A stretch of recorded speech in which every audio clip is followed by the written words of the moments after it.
Live from Fargo and serving you on TV, online, and on the go, this is Valley News Live at noon. Breaking news alert, a man reported missing in Itasca County, Minnesota, was found dead. The sheriff's department says 39-year-old Timothy Dasovich was reported missing a week ago today. His body was found on Sunday in the woods near Nashwauk. Authorities are thanking everyone involved in the search efforts, and no other information about his death is being released at this time. Also breaking news at noon, one person is now dead following a crash in Grand Forks. That crash happened back on September 16th, but just this morning, police told Valley News Live one person has died from her injuries. The victim is a 71-year-old woman from Manville, North Dakota. Charges are not expected for the other driver. You can find more on the original crash by going to this story on our VNL News app. We have new information this afternoon on the large police presence overnight in a South Fargo neighborhood. Police now tell Valley News Live this situation was a domestic disturbance. You can see from the video at least 6 squad cars on scene in the 6600 block of 21st Street South. Police say a couple was fighting, but no one was injured, and one of the people involved eventually left. No one was arrested. Police surrounded a South Moorhead apartment complex this morning after reports of a woman threatened with a gun. When our crew arrived on scene, we saw multiple squad cars and police searching around that building. Later this morning, police told us they didn't find any evidence of a shooting and they couldn't confirm if a woman was threatened. Authorities say there is no threat to the public. Today on the calendar, it says that it's supposed to be fall. You can even see some changing of the colors in the trees there, but the temperatures sure don't feel like it. For what we can expect in our forecast, let's head on over to First Alert Storm Team meteorologist Lisa Green. Good afternoon. Yes, I've zoomed in on this area along I-94 in Fargo to take a look at some of those colors starting to change over. Some places are even more vibrant right now, so we're really seeing that changeover on this first day of fall and have been for some time. But yes, it feels like summer. Temperatures at the noon hour into the 70s, even 80 in Jamestown. It's 79 in Fargo and Grand Forks. Fergus Falls both at 77, and Bemidji, our cool spot from earlier this morning, is also jumping into the 70s at 73 degrees. Mostly sunny throughout the valley. Still a little bit of haze out there too.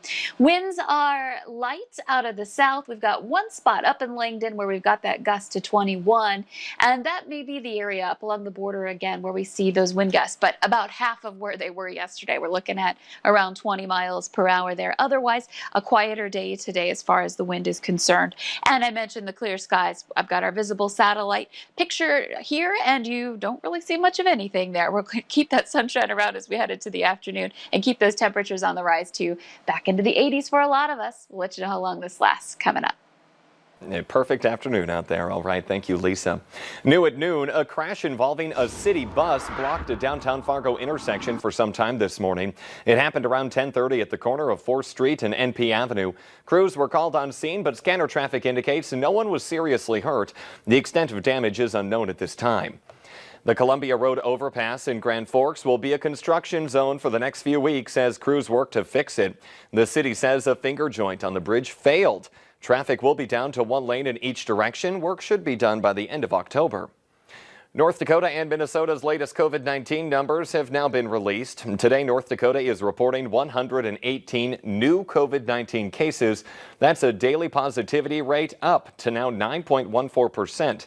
Over in Minnesota, the state is reporting 513 new cases. 10 new deaths are reported there as well, bringing the death toll in Minnesota to 1,979. In our Healthier Me this afternoon, the Center for Disease Control is facing controversy today after pulling new COVID guidance off its website because it said the information was posted by mistake. But it's information that outside experts have been calling for the CDC to issue for quite some time. Tom Costello has the latest. For the world's premier health agency, another black eye and more public confusion. The CDC says new changes to its COVID guidance were posted in error. Guidance that represented a major change in how coronavirus is transmitted, saying that aerosol droplets are now thought to be the main way the virus spreads.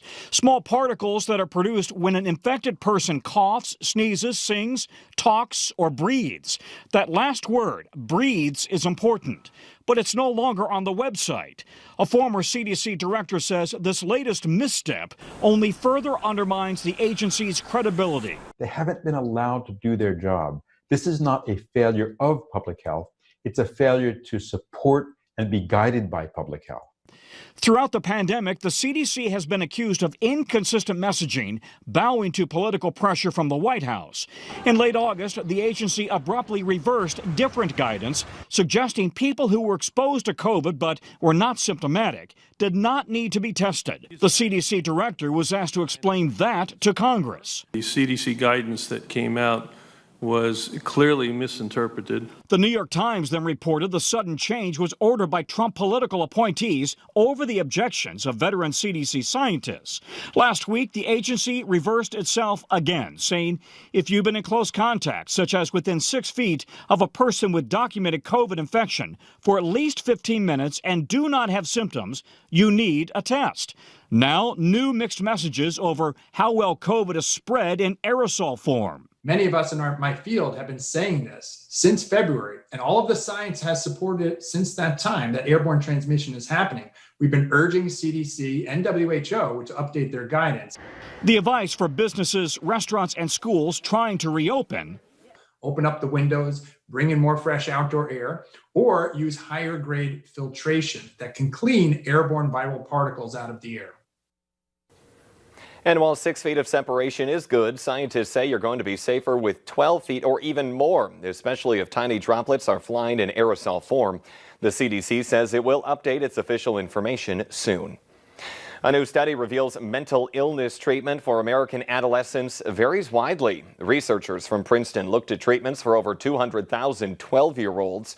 Less than half received any follow-up therapy within 3 months, and nearly a quarter only received medication therapy. But about half of those taking drugs were prescribed strong, potentially addictive medications or drugs not approved for use in children by the FDA. You might already be thinking about how the upcoming holidays will be impacted by the pandemic. The CDC has issued some guidelines on how you can celebrate Halloween and Thanksgiving safely. The CDC says that traditional trick-or-treating, it should be avoided. Also, costume masks should not be worn unless it is made of at least 2 layers of breathable fabric that cover the mouth and nose. They also should not be worn over a cloth mask. Now, when it comes to Thanksgiving, the agency recommends people to have a small dinner with only those who live in your household. Today is National Voter Registration Day. Social media giant Facebook estimates that it has helped register about 2.5 million people so far this year through notifications across its platforms, which also include Instagram and Messenger. Facebook's goal is to register 4 million people this year. Realtors are having a good year despite a massive economic downturn. Find out how the record home sales were set in the nation. But next, we're heating up again today. Lisa Green lets us know the perfect time to hit the pool this afternoon.